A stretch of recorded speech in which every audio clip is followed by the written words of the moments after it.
Admiral Reyes, I need to speak with you, now. Nurse Whitfield, this is a classified negotiation. Whatever this is, it will have to wait. It can't wait. Your translator told the General that your position is weaker, and that you'll fold if they push on price. There's nuance lost. There is no nuance. Is that true? There is nothing quiet about that, Sergeant Whitfield. On behalf of the Bundeswehr, I want to thank you. We just need to be there when it matters. The conference room at the Naval Medical Center smelled like coffee and tension, and Dana Whitfield noticed both the moment she pushed through the glass doors. She was not supposed to be here. Her job was 30 feet down the hall, restocking a trauma cart and prepping for a routine afternoon shift, not standing in a glass-walled room where admirals negotiated with foreign military officials. But the first aid bag in her hand had a purpose, and purpose was the only thing that mattered to her right now. Rear Admiral J. Reyes sat at the head of the table in his dress blues, his chest a wall of ribbons that told a story most people in the room would never fully understand. Beside him, 2 German generals in gray uniforms waited with the practiced patience of men who had sat through 100 negotiations. Behind them stood 2 security officers in dark sunglasses, arms crossed, watching everything and revealing nothing. Dana had been in the building for 11 months. She kept her head down, did her job, and let people assume that a nurse in blue scrubs was exactly what she appeared to be. That illusion was about to end. "Admiral Reyes," she said, and her voice cut through the low murmur of the room with a clarity that made every head turn. "I need to speak with you. Now." The younger German officer, the one whose nameplate read B. Brandt, frowned and leaned toward his colleague, whispering something sharp in German. Dana caught every word. Every syllable landed in her mind not as a foreign language but as plain information, because German had been drilled into her during 3 years of deployment work that no one in this room knew about. She had grown up thinking languages were just another subject in school. The Navy had taught her they were weapons, and weapons required discipline. Admiral Reyes held up a hand to the room, silencing the murmurs. "Nurse Whitfield, this is a classified negotiation. Whatever this is, it will have to wait." His tone was not cruel, but it carried the weary patience of a man used to being right about who belonged in a room and who didn't. "It can't wait," Dana said, setting the red first aid bag down on the edge of the table with a deliberate thud.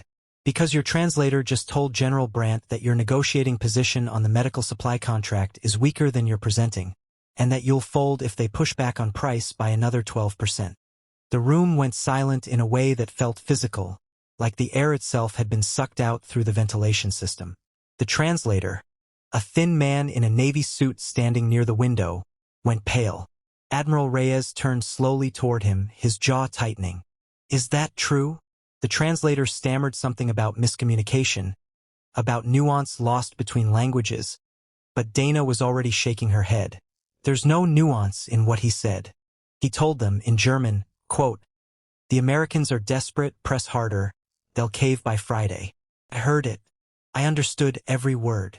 General Brandt's expression shifted from irritation to something closer to alarm, his eyes darting toward the translator like a man realizing the ground beneath him had just cracked. "And how?"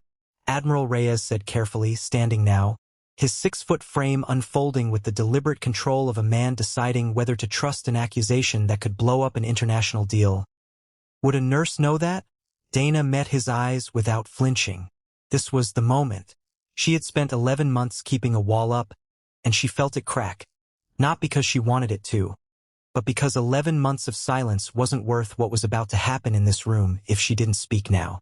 "Because before I was a nurse, I was a combat medic attached to a special operations unit that spent 3 years running joint exercises with German and Austrian forces. I learned the language because my team's survival depended on knowing exactly what our allies were saying to each other when they thought we couldn't understand." The older German general, the one whose nameplate read R. Vollmer, sat up straighter, studying Dana now with new interest, the dismissiveness draining from his face like water from a cracked glass. "That's an extraordinary claim," Admiral Reyes said, though the sharpness in his voice had softened into something more careful, more curious. "Extraordinary claims require verification." Dana didn't blink. "Call sign Wraith 7. Task Force Obsidian, 2019 to 2022. Pull the file, Admiral." I'll wait. The words landed like a door closing on any doubt, because nurses did not know call signs, and nurses did not casually mention classified task force designations in front of foreign dignitaries unless those words belonged to them by right. One of the security officers behind the generals shifted his weight, murmuring quietly into an earpiece, and Dana understood exactly what that meant. Someone was already checking. The translator, sensing the tide turning against him, tried to speak again, some fumbled explanation about context and idiom, but General Vollmer cut him off with a single sharp word in German that needed no translation for anyone in that room now. It meant roughly enough. Admiral Reyes studied Dana for a long moment, and something in his expression shifted from disbelief to the dawning recognition of a man who had spent 30 years learning to read people under pressure, and who now realized he had badly misread the woman standing in front of him. "Nurse Whitfield," he said slowly, "if what you're telling me is true, you may have just saved this negotiation from a very expensive mistake." Dana felt the tension in her shoulders ease only slightly, because she knew the hardest part wasn't behind her. It was still coming, in the silence after the file was pulled, in the questions that would follow, in the reckoning of exactly who she had been before she chose to become someone quieter, someone who healed instead of hunted. But for now, she held her ground, because some truths were worth the exposure they demanded.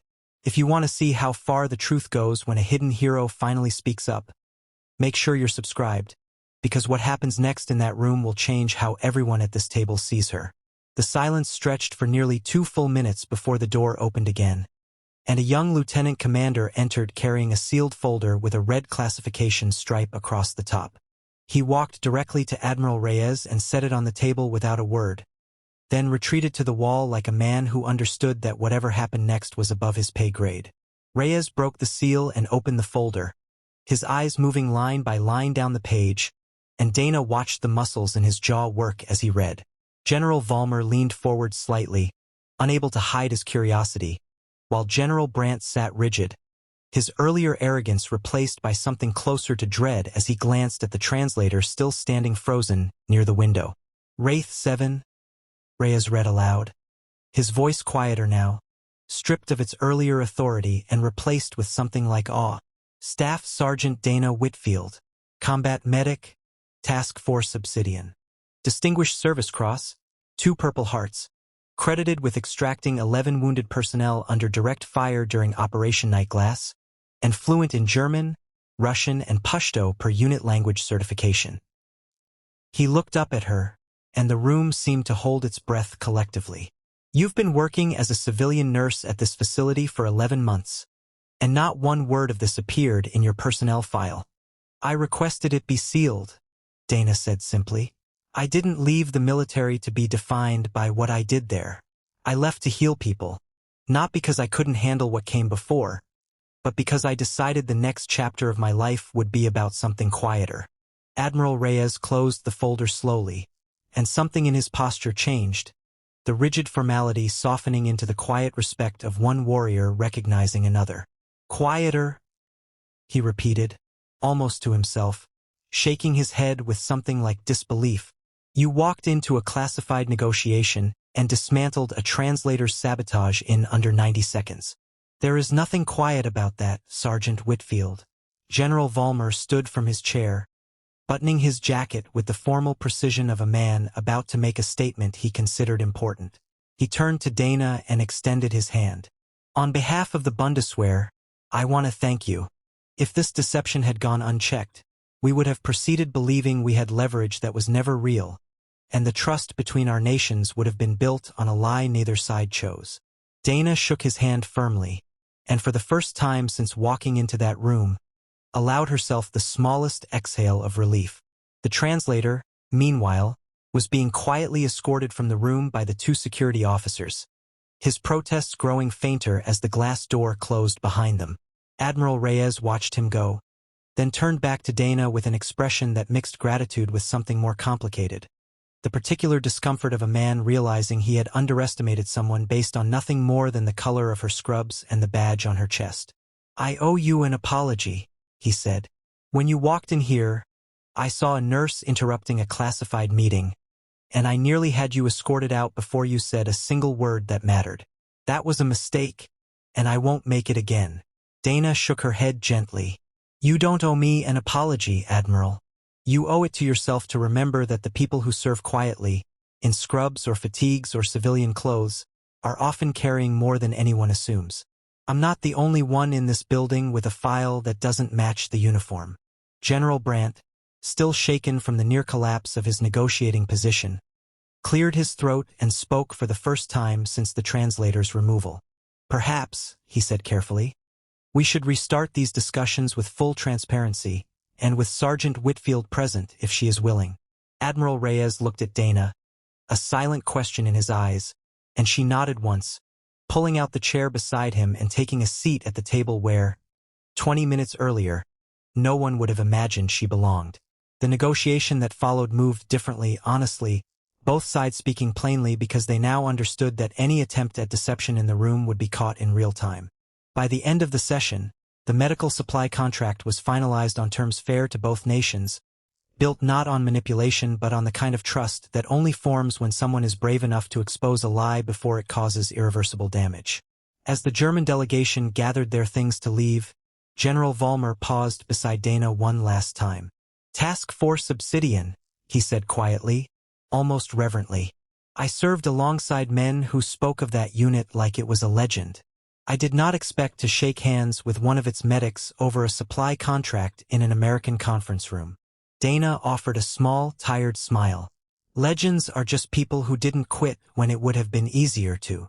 After the room had emptied and only Admiral Reyes remained, he stood at the head of the table for a long moment, staring at the closed folder in front of him.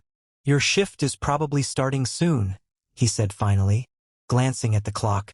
But I want you to know that this facility and this country is better for having you in it, whether you're holding a scalpel or exposing a spy. Dana picked up her first aid bag, the same red bag that had looked so out of place when she first walked in, and slung it over her shoulder. That's the thing about people like us, Admiral. We don't need the room to know who we are. We just need to be there when it matters. She walked out of the conference room the same way she'd walked in, unassuming, quiet, carrying a bag full of bandages and a past full of battles no one in that building had known about until today. But everyone who had been in that room would remember, for the rest of their careers, the day a nurse in blue scrubs saved a diplomatic deal and reminded an admiral that heroism doesn't always announce itself with a uniform.